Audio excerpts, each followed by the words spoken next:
The 2021 Survivor Series is now in the books, and we've got a lot to talk about tonight, including one of the biggest surprises of the night, and that was no Rock. We're going to talk about that and a lot more right after this. This is WWE superstar Drew McIntyre, and you're listening to the WWE Podcast.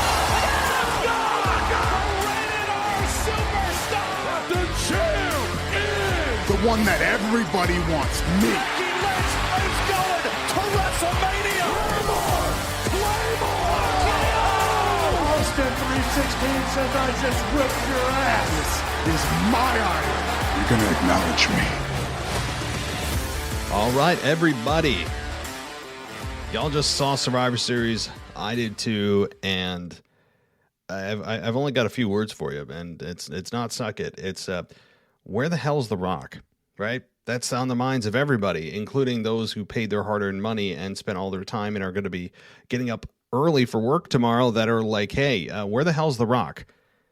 It's kind of maddening, and I mean that because while The Rock being there was never announced officially by WWE, you would have thought it was all but foregone conclusion he was going to show up last night, or tonight, I should say. And with all the video package throughout the show, all the talk about The Rock throughout the show, even the the use of the Rock Bottom by Roman Reigns during his matchup, all the Easter eggs planted, literally Easter eggs planted. So much was just driven towards The Rock being there, and he ended up being a no-show. Of course, Roman Reigns gets the victory, and then he leaves, and no, if you smell, nothing. I mean, I think the theft of the Easter egg is probably tied to The Rock somehow. The good news is that if you are in Brooklyn and you want to purchase yet another ticket to Monday Night Raw, you may get your payoff there. This storyline of the egg that has gone missing, the $100 million egg gone missing, I think somehow, some way will be tied back to The Rock, and we will see him tomorrow night on Monday Night Raw in some way, form, or fashion. Now, I know Roman Reigns is not a part of Monday Night Raw. I know that. And The Rock is not drafted anywhere, obviously. But it has been announced and was announced that both groups of SmackDown and Raw stars will be at Raw tomorrow night. So that allows Roman to come on the show. We're all going to pretend the draft doesn't exist for yet another time. But if it's to get The Rock back, I'll understand it. Or really be more accepting of it, that they're just violating their rule again. This is like the fifth time since the draft has taken place. But if it's to get The Rock back on TV in Brooklyn to set up a match with Roman going into WrestleMania, sign me up. It just almost felt like, at least for tonight, that WWE betrayed us. Like they heavily teased him being there, all the innuendos, all the Easter eggs they dropped, including a $100 million one. This just was maddening, actually. You were kind of pissed off at the company, and I'm sure the people in Brooklyn are chanting bull blank bull, you know what, right? I'm sure as they're exiting the building, they're chanting that. They were chanting Rocky in the middle of the matchup between Roman Reigns and Big E. And you know what? And what was honestly, I think, an excellent match with Big E and Roman Reigns. I think The Rock's potential presence in that arena was kind of distracting from, again, what was otherwise a really good match. And I don't think that was a great idea, a great job by WWE with so much heavy Rock promotion and the everything that they dropped throughout that night to have them, essentially say all but, hey, The Rock's coming after the match to confront Roman Reigns, right? Maybe they have a stare off, maybe, whatever. Nope. No Rock, nothing. And I kept waiting and waiting. We all did, for that music to hit as Roman Reigns is holding up his championship. But boy, did this also felt like a really long pay-per-view, didn't it? Really long. I don't know. And I know that it only started at 8 o'clock and it went until 11:30, so 3.5 hours. If you don't include the pre-show, if you include the pre-show, 4.5 hours. And then if you go to the arena, travel time to and from. I mean, it's a day's adventure, even though the show's at night for most people. So, it just felt so long. And maybe it was because the matches were so much longer than normal. And I don't know if it's a complaint or just an observation, because I often complain that, and a lot of fans do too, that matches are too short. Well, in this case, it felt like every match was 45 minutes long. I felt like everybody was having an Iron Man match. It's like the Iron Man match stipulation was just a part of everyone's stipulation. I don't know. And again, not that I didn't think any of the matches were garbage, or to quote Crisis, trash. I really didn't. I thought that most of them were very solid, very physical, especially Becky and Charlotte. My God, they beat the holy hell out of each other. And I'll get to that match in a second. We'll start in sequential order and go from the beginning match to the final match, the main event, and circle back there. But I thought that overall it was a good wrestling product night, despite the manufactured brand rivalry. I thought that the matches that the performers did really well, and they put in 110% in most cases. There were some hiccups. I mean, the 25-man battle royal, which is a cluster blank to begin with, had its moments of just like, huh? The women's 5-on-5 was a bit sloppy and bizarre at times. So we'll talk about that. Again, overall, just to kind of hit on a few low points, there were more high points, I think, than low points. I'd give this pay-per-view a kind of a very mild thumbs up. Like, just kind of like, yeah, okay, decent pay-per-view. That's what I'd say. I think if The Rock had come out, most people's issues with the pay-per-view would have just been erased magically by simply The Rock coming out. And again, people were so mad. I mean, I can't imagine if I was in the arena and I spent my money to go down, drive 3 hours to Brooklyn with the thought that The Rock is going to be there. And then I get there and they're teasing it throughout the night. And you're getting all hyped. And then the show just ends and I'm told to go home. You shouldn't go there with the sole purpose of just only seeing The Rock, because then you're setting yourself up by putting all eggs in one basket. But I think a lot of people did have the expectation that The Rock was going to be there. Now, again, he could be there in Brooklyn tomorrow night. Absolutely. The Rock could be on a flight right now to Brooklyn for tomorrow night's Raw to set up a WrestleMania match with Roman.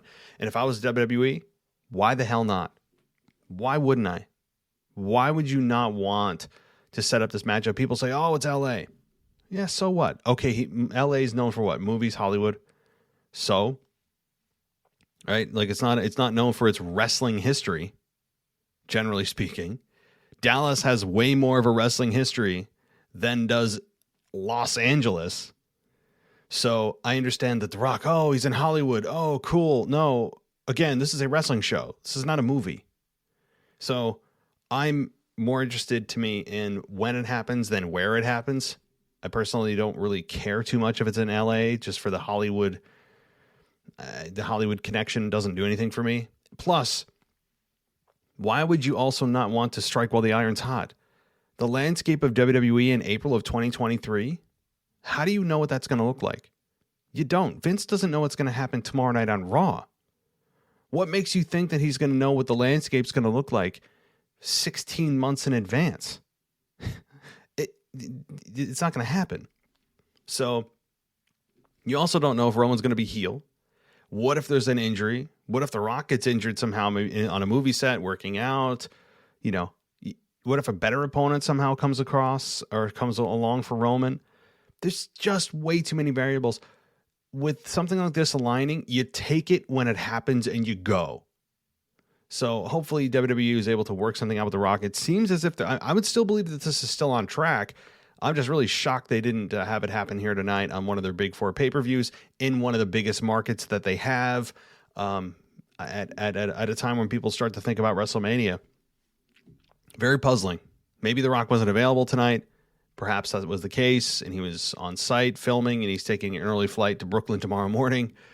That's my best assumption. But yeah, this was weird.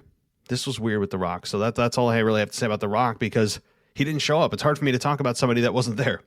But it's on a lot of people's minds, and frustration and anger and kind of the betrayal by WWE. But I think tomorrow those that are in Brooklyn will be pleasantly surprised. If they don't pull the trigger at all on this, then bad job out of WWE.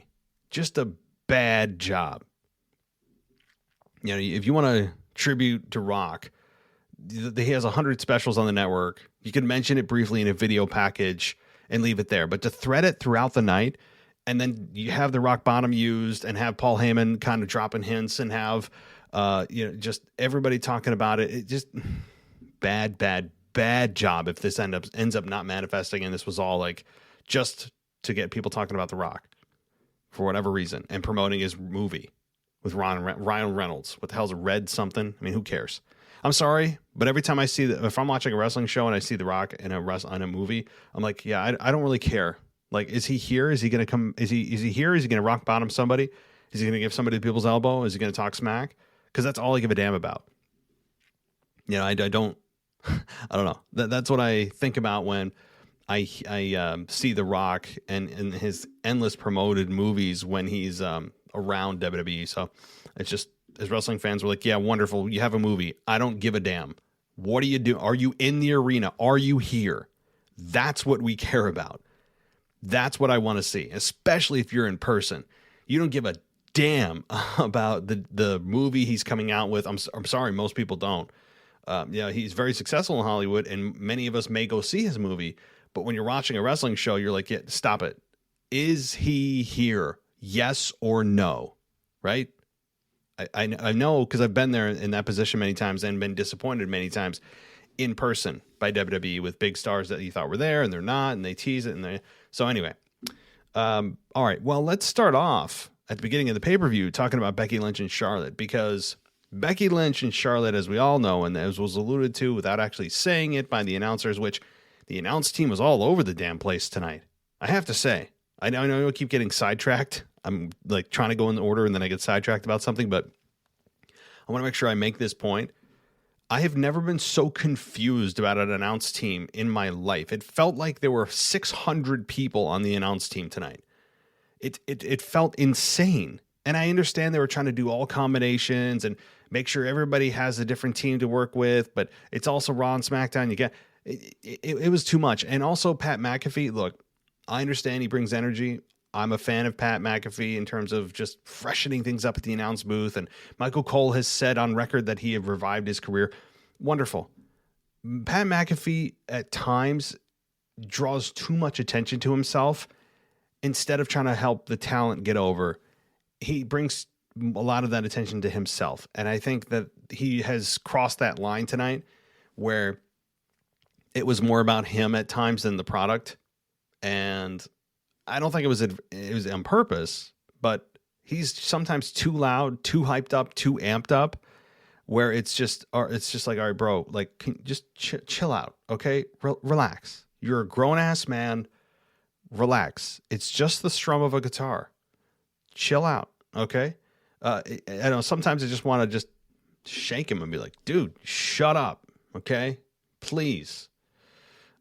I don't know. I think he got amped up a little too much. And, I don't think he was by his, having ill intentions with that or anything. I think he was just doing what he knows gets him attention, and what has been generally positively received is his high energy. But he just took it overboard many times tonight. That said, okay, let's get into beyond the insane combinations of announcers that was just too much to follow, and I think actually detracted from the product, because the voices are changing, the teams are changing, the dynamic and the chemistry between everybody's changing, because it's a very extremely fluid commentary team, which again, not good. It's not a good thing to do. You should have just had one representative from Raw, one from SmackDown, call it a day, the rest get the night off. I mean, just simple. Really, you could have just had Pat McAfee and Michael Cole. I know, well, they're from the same brand, but you get my drift. You could have just had one color, one play-by-play, and that's it. Again, Pat McAfee and Jimmy Smith, right? Why not? Try it. So, all right. Charlotte and Becky. Wow. Physical. And, and another roll-up finish. Because God knows that you can't just somehow get a clean victory. It feels like a lot of these women's high-profile matches are ending in roll-ups for days. I can't even tell you the amount of just anger I have for roll-ups at this point, because they're such a cheap cop-out, cowardly finish by creative. That's all they are. because otherwise you would have clean finishes most of the time instead of these roll-ups. But anyway, I digress. Both women put in 120% effort and absolutely still have chemistry together. The fans were into it from the beginning. It was a lot of Becky chants. I think that most fans were behind Becky, not behind Charlotte. It's the intended response. But the one thing I'll say, because there's always a but, beyond the roll-up nonsense, I think Becky winning was the right move. But it felt almost as if they were trying to make it look like a shoot instead of it actually ever turning into a shoot. Now, they did give each other certain shots that looked, you're like, like that was stiff, but it looked controlled stiff.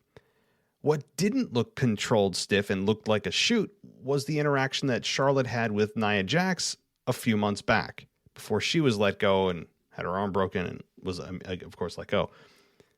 There are certain shots like that's what everyone went, whoa, something was real there. That is different than the controlled, stiff punches and kicks and headbutts that Becky and Charlotte were throwing at one another. And the amount of no selling too, by the way, across the board on the pay-per-view tonight of no selling kicks to the face and headbutts was a little egregious. I mean, at times it was almost as if it had supercharged your opponent where, somebody would get super kicked and they would like pop back up a few seconds later. And it's like, you just got kicked in the jaw. That's a knockout shot. I mean, Shawn Michaels used that for how many years, how many decades as a finish? It wasn't in every match, but it felt like that was another running theme through almost every match, though. It felt like anyway. Now that I'm thinking about it, it felt like it was a lot of times throughout the night that it was just a lot of no selling of moves that would probably knock out or kill some people. The lack of selling in general has always been a problem with wrestling. But let's dive into Becky and Charlotte again, because I'm trying to keep myself on track here because there's just so many thoughts running through my brain after the pay-per-view. The Charlotte and Becky thing, again, stiff, good to great chemistry. This may be you never know. This could be the last time you see these two compete. If Charlotte somehow over the next year decides she wants to go to, somewhere else, take some time off, AEW, just asks for the release of her contract, whatever it may be, this could be the last time Becky and Charlotte entangle for a while. Could be. We'll see. But they have great chemistry. I don't believe that at any point did this really turn into a shoot. I really don't. I wanted to believe, but as human beings, we know right away whether something's kind of real or phony or there's something not right. And for the most of the match, I mean, Charlotte and Becky were relatively controlled. There were no bloody lips that I could see anyway. I'm sure some of them were bumped and bruised, but there was nothing that would have indicated, okay, somebody took a real shot there. So if anybody out there is wondering, my thoughts are that this was a controlled, stiff, tried to make it look like a shoot fight. And they did the best they could with what they knew they had and the hype that they had. And that was people knowing about the inner workings and the backstage stuff that went on with Becky and Charlotte and the words Becky had. And at one point, Charlotte was saying the S word to Becky very audibly on camera. Talk your blank, and apparently that's a new approved PG word that we can use. Not here on the show, but on WWE product. So overall, I think it was a really good match. Just no complaints with the match quality, but of course it ends in a roll-up. So, all right, let's move on to the next matchup here. And that was the 5-on-5 men's traditional Survivor Series elimination match with Seth, Finn, Kevin Owens, Austin Theory, Bobby Lashley against Drew, Xavier, Jeff Hardy, Happy Corbin, and Sheamus. And very early on, Kevin Owens decides to abandon his team.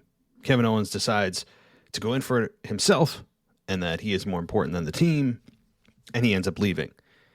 Now, the crowd was not happy with this, and rightfully so. I would be disappointed as well, but they're really trying to just make Kevin Owens a bad guy, that Kevin Owens has said many times himself that if you want me to be that guy, I'm going to be that guy.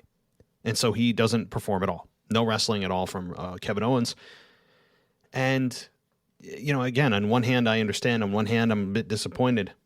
But this all just stems back to KO was out of here January 30th from everything I've seen and heard. KO's out of here. And I really am excited to see him go. Because if this is the kind of stuff that we're going to see where he's not even on pay-per-views anymore because they're trying to use the coverall, he's a bad guy. He's trying to piss you off. Well, yeah, but at the same time, you could have done something more with him, actually had him be in the matchup and still made him a heel that way. But anyway, so that's what we got to start the match, which, of course, gave Raw a disadvantage right from the beginning. And, overall, this matchup was fine. Raw defeated SmackDown with Seth Rollins as the sole survivor. The big story coming out of this really was two things. Number one, the double count out of McIntyre and Lashley, which really, really angered the Brooklyn crowd. And WWE seemed to find ways to really piss off the Brooklyn crowd last night through their booking. And not on purpose, but if I was in the arena and I paid good money, not only did I not see The Rock, I got roll-up victories on a pay-per-view. I got a lot of countouts on this pay-per-view, and two guys that you wanted to see definitively win or lose in Lashley and McIntyre, of which both of them were counted out, I think, in an effort to protect them. WWE didn't want to have somebody just flat out beat them. So they were eliminated both via double countout, although McIntyre did hit a Claymore on Austin Theory, I think it was, or Seth Rollins. And, it was fine, but at that point, the crowd was like, well, he's out of the matchup. So the big story was that. Number two, Jeff Hardy. Jeff Hardy has really just been getting big reaction after big reaction after big reaction. And it's well-deserved because I think Jeff Hardy was on a hell of a losing streak for like 8 months, 12 months. He was Intercontinental Champion for a while in 2020 and then fell off a cliff and was in the abyss for a while. And since, last month or two has really just resurrected himself. And the crowd has a lot to do with that. He has been just a joy to watch. And I said this in my Discord chat on Patreon, which, by the way, if you want to join our Discord server and Discord chat during any of these pay-per-views, you go just join Patreon and you'll get an ad-free experience as well as the Discord server available to you. It's available anytime, but specifically during pay-per-views is the most fun. But one of the points I made in that chat was this could be the very last big run that Jeff Hardy has. Now, whatever this big run is, we don't know. Perhaps it does involve a stop at the Island of Relevancy with Roman Reigns, in which it's a close but no cigar type of scenario with Jeff, which is really an earmark of his entire career. I mean, that's just a microcosm of everything that Jeff has done. It's like, so close, but no cigar, right? So close. And I think that's going to be the case if Roman Reigns ends up facing Jeff Hardy for the Universal Championship. Maybe at day one, but I think Brock Lesnar is probably going to be in the equation there. I think that Jeff Hardy may get a championship match on SmackDown in between now and then because we don't have a pay-per-view until January 1st, 2022. There is no December pay-per-view. Therefore, they have like 6 weeks until the next pay-per-view, which means they got a lot of TV time to fill. They could build to kind of a midterm program with Jeff and then go to the big program with Roman or Brock Lesnar in day one. But the thing is with that, they would have to say, well, Brock's going to face Roman Reigns for the championship at day one. Then it's all but a foregone conclusion that Jeff doesn't win in the interim, right? Because how could you have the championship match if Jeff wins? So that said, Jeff was just such a delight. The crowd was just so hot for him. I think they recognize that Jeff has got, very limited days in front of him. It was just a feel-good moment for Jeff. You did believe at one point that he could get the victory, but I think the right person did win here in Seth Rollins for his team, because Seth, coming off of a big loss to Edge in the Hell in a Cell match, needed it more than Jeff. As fun as it would have been, the crowd would have lost their minds with Jeff winning. I think Seth Rollins was the right one. He needed that victory in a big way, and Seth Rollins got the victory, and it was the correct type of heat to put on the character. You felt robbed by Seth Rollins to have that really feel good moment. You felt completely robbed. And that's what I want. I want Seth Rollins to continue to build heat like that. So the other thing is Sheamus was the one who filled in. I think I made that call. So tooting my own horn that Sheamus would have been the fill-in. Regardless, though, Sheamus, I think, was physical as he always is. My God, Sheamus is so physical inside the ring. And Austin Theory lasted way deeper into the match than I think most of us thought. Way deeper. And that's fine. I think that Austin Theory has a nice future ahead of him. He's got right now a nice heel gimmick going on. He looks like a total jerk. That's good. His selfie thing that he does, all of it's good stuff. And it's not like a Tyler Breeze selfie deal with like a fuzzy, stick that he attaches the phone to, whatever your selfie stick. It's just a way that's super obnoxious. And I think it's well done. So, all right, moving on to the 25-man Battle Royal. This was, I don't know how I didn't see this one coming. I know that during my preview show with Ashley, didn't have a list of all the people that were involved in the 25-man Battle Royal. Therefore, I picked Sami Zayn to win. But had I seen Omos's name, I think that I would have gone with him because who the hell else would have eliminated him? He was dominant. I think he had, 8 eliminations. He took some offense, the most offense he's taken in quite a while. I would like to see him, at some point leave his feet. He is the most dominant I've ever seen anyone be pushed in WWE. Even when Braun Strowman was first coming up, it didn't seem like they were making him this dominant for this long.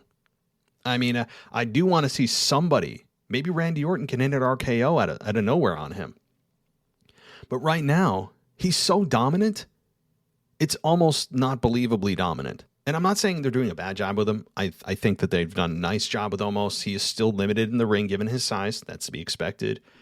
But I do believe that they're making him a little bit too dominant to the point where it's like, well, then if Randy Orton can't do anything, Matt Riddle can't do anything, who could possibly take down Omos then? Who's there? You're not leaving us anybody.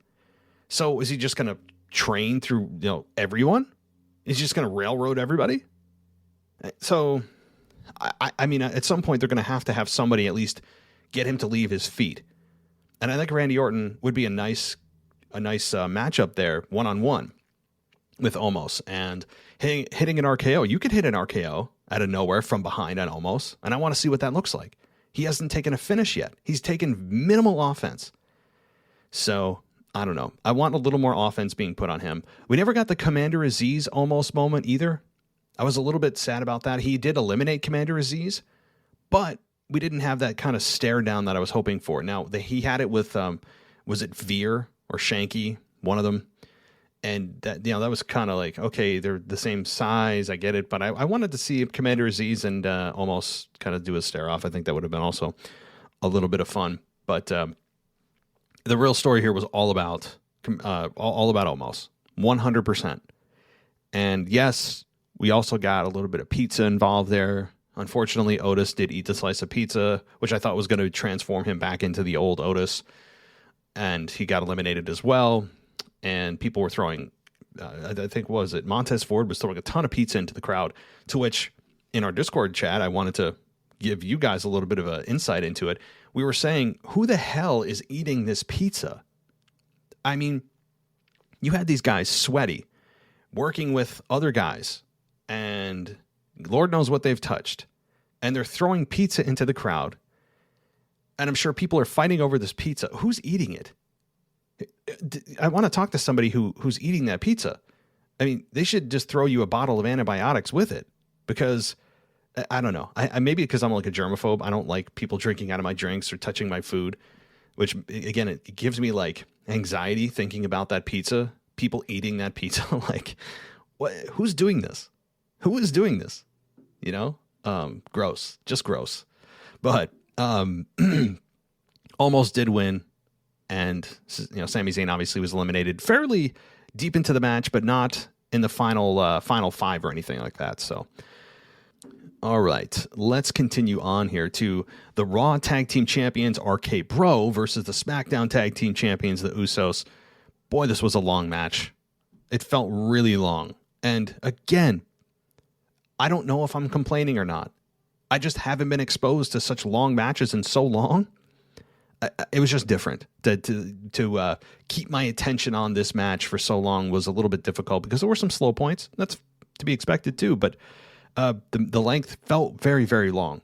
But overall, very good match. It is exactly what you expected from these four individuals, absolute professionals. Riddle is a beast in the ring. I mean, this guy's a machine. This guy's got such a bright future in the company. Really, really enjoy his work. He's got just an endless tank of cardio. I mean, it's incredible. Randy Orton, I'm sure, loves being in a tag team to some degree with Riddle because Riddle's doing 80% of the work in the tag team match, getting beat up, taking the bumps, dishing out the offense, trying to tag Randy. They pull him back. Randy it felt like 20% of the time he was in the ring. So, hey, it of course extends the shelf life of Randy Orton. And you also get to see Riddle in the ring, which is always just such a joy. And again, really good stuff here. I enjoy a lot of super kicks, of course. So here's a little bit of the just description of the match as per CBSSports.com, because I want to make sure that I don't miss anything. I'm not going to read the whole thing, just half of the paragraph here.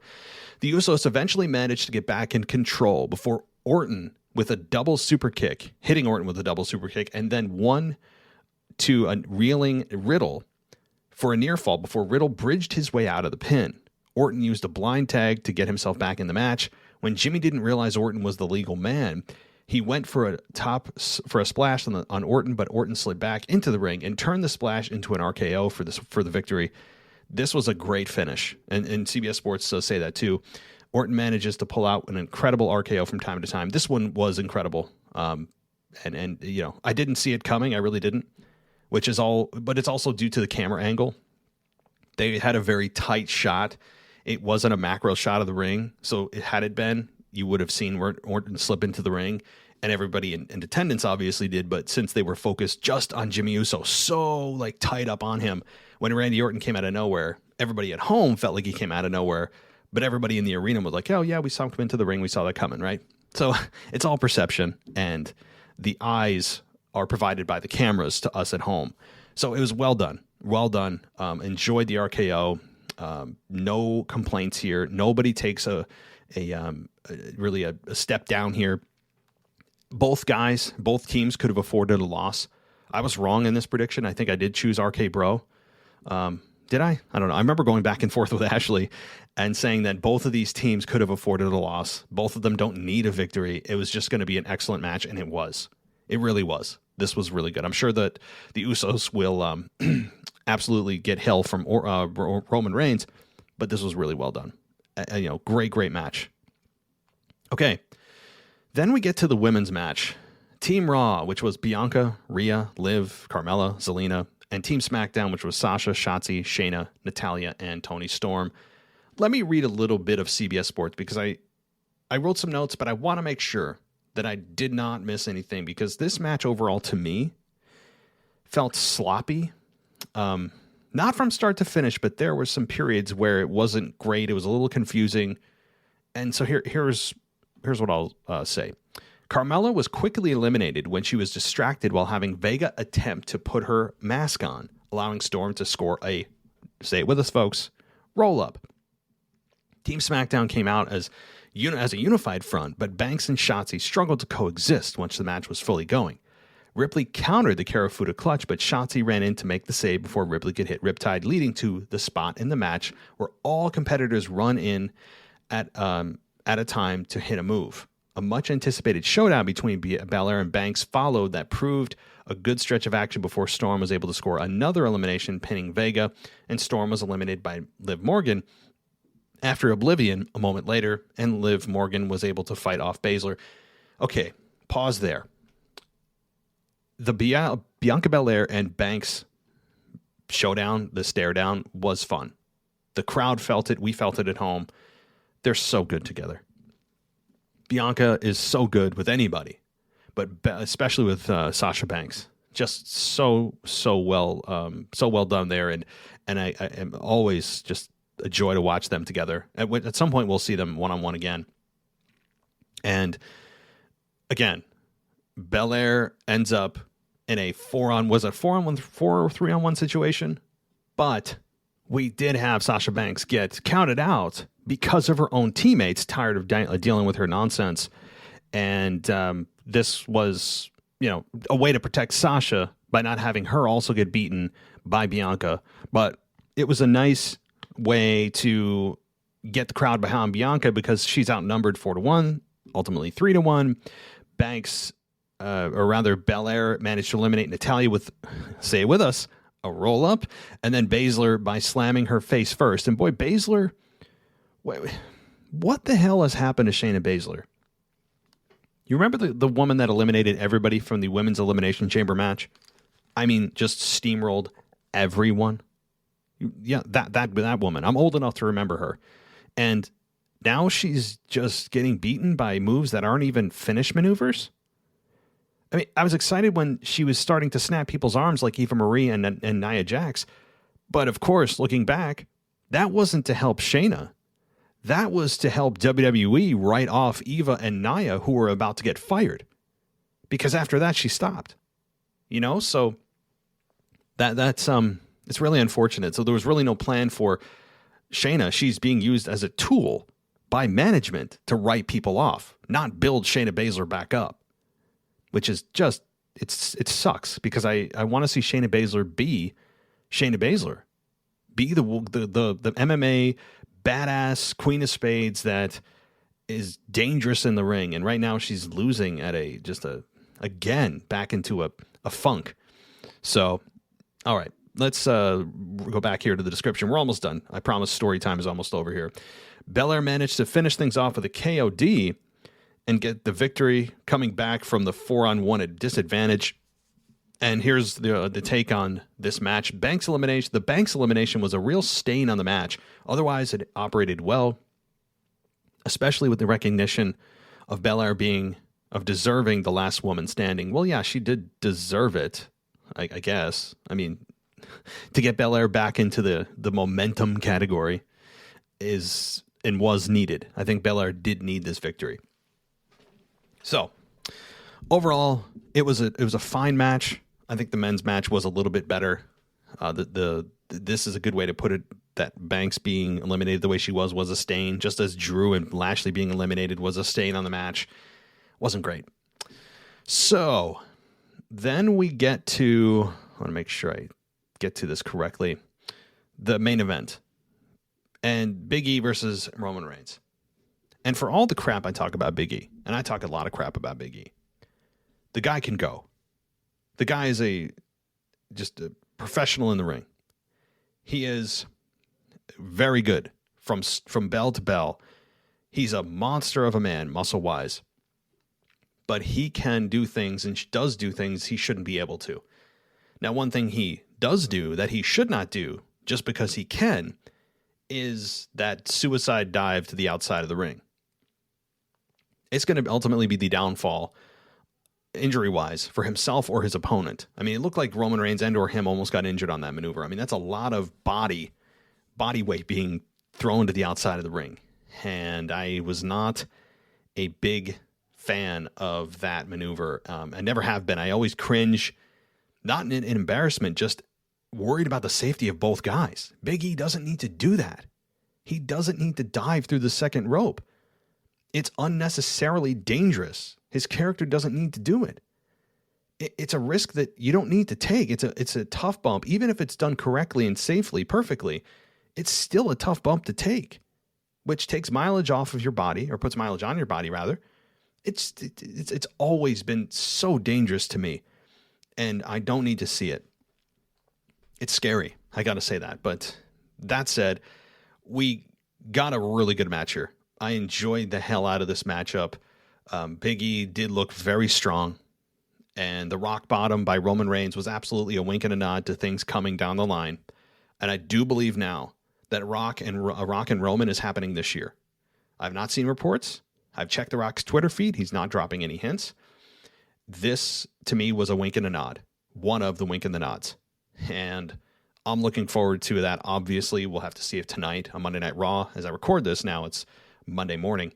But I think that we will see The Rock in Brooklyn tonight. So we'll see if I'm right. Depends on when you're listening to this, if I was or not. I do think it's going to be a fun program. But of course, you have Brock Lesnar also out there. So how does Roman clean up the Brock situation and also get onto The Rock? I think it's actually pretty simple. You end the program with Brock Lesnar at Royal Rumble or Day One. You could end it at the Day One pay-per-view. And then The Rock swoops right in either tonight and drops a seed, and you don't see him till Royal Rumble or Day One, and leading to a few-month build between Rock and Roman there. So even though it's kind of overlapping between Brock and Rock and Roman, they could make this work because both guys are not there every week. And it's very easy. And you could have Jeff Hardy in the interim. You could have Jeff Hardy as the guy that's there every week, be able to work with Roman. So I think this is a pretty clear-cut path for me. And now I do believe they're not going to wait until 39. I do believe it'll be this year at WrestleMania 38. There's just too much evidence to the contrary, and people are going to be really pissed off if it doesn't happen. So the other thing I'll say before I get a little bit more into this matchup with some final thoughts, Vince McMahon on TV is it's kind of uncomfortable. Vince McMahon on TV is not enjoyable. Him on TV is just kind of weird now. Like, you see flashes of the old Vince, but he seems sometimes, at times, kind of unintelligible, where he mumbles things or says things that don't make sense. And he's talking about things that are just irrelevant. Why does he even have this $100 million egg? And if it's so valuable, what the hell is it doing on your desk? Okay, what? How is this your idea to bring The Rock back? Because I think ultimately that's what we're getting to. Somehow The Rock stole it. I don't know. Who cares? But an Easter egg? What? I did enjoy Corey Graves winking a nod too when he said, nothing good comes when somebody brings a giant egg to Survivor Series. That was funny because if you remember, well, you may or may not, if you're an old enough fan, you will, or maybe you've seen clips of it. The gobbledygooker. This was in the late 80s, early 90s. The gobbledygooker was the giant egg that was hatched at Survivor Series in one of the worst storylines of all time in WWE. So Corey Graves winking a nod to that was pretty clever, and I enjoyed that. So props to Corey Graves there. And of course, we get another egg here with Vince. Makes kind of no sense, but maybe ultimately it will. Who knows? The thing is, with Vince coming back to carry around $100 million egg, you know that there's something big looming. He didn't just come back to do that, presumably. And furthermore, what are people doing cheering for people getting out of limos? Is there just just a set crowd there to cheer on people who exit limos backstage? A set amount of wrestlers who are assigned that night to just stand there and cheer for whoever steps out of a limousine? I've never, ever, ever seen anybody stand there and cheer for Vince. Was there, maybe I missed it. Maybe it's possible that people were cheering for Vince because he got this $100 million egg by winning something, and they knew that this limo was Vince's, and therefore they were just applauding Vince. Maybe. Either way, it was weird that when Vince stepped out of the limo, everyone's just cheering. So it's possible I missed something there. So I really was kind of just weirded out by that, but we'll have to see where this leads. Of course, we'll have answers in just a few hours here on Monday Night Raw. But, let's get back to the matchup here. Big E tried for the big ending.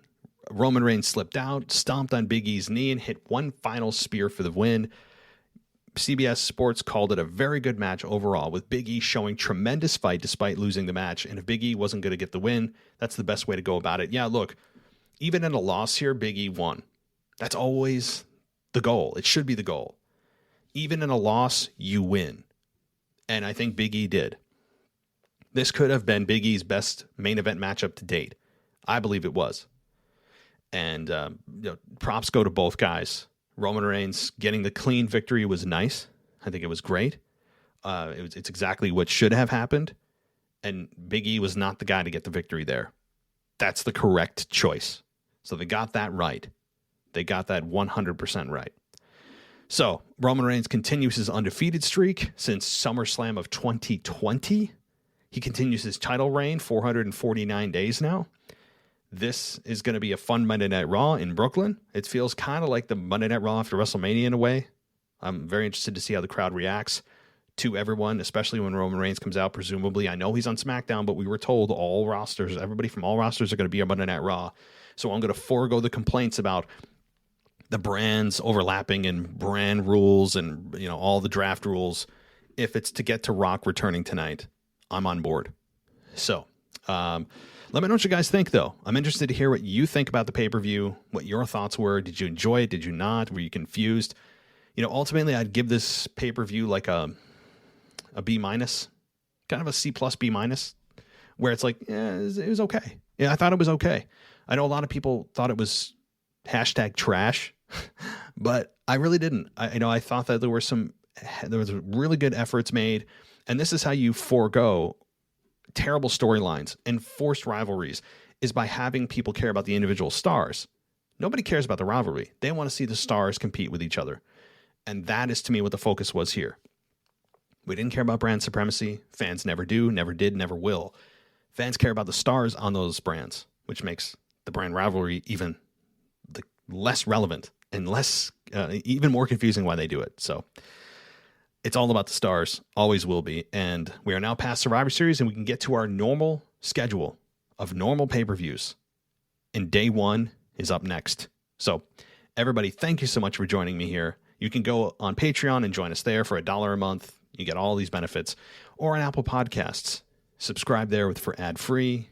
Everything is there for you. 7 days free also on Apple Podcasts. So everybody, thanks so much. I'll be back. When am I coming back? Tuesday for your Raw review. But tonight I'll be doing a From the Vault version of What If. As it's Thanksgiving week, we're kind of loosening up some shows from new content, but I'll be doing a From the Vault version of the What If show. Raw will be brand new. Wednesday's going to be brand new with the mailbag, and the rest of the week is as scheduled. So everybody, thanks so much for listening, and I'll talk to you next time. Thanks for listening to the WWE Podcast. Don't forget to subscribe on your favorite podcast app so you don't miss a show, or head to WWEpodcast.com. And for all of these shows ad-free, head over to patreon.com/WWE Podcast. Until then, we'll see you next time.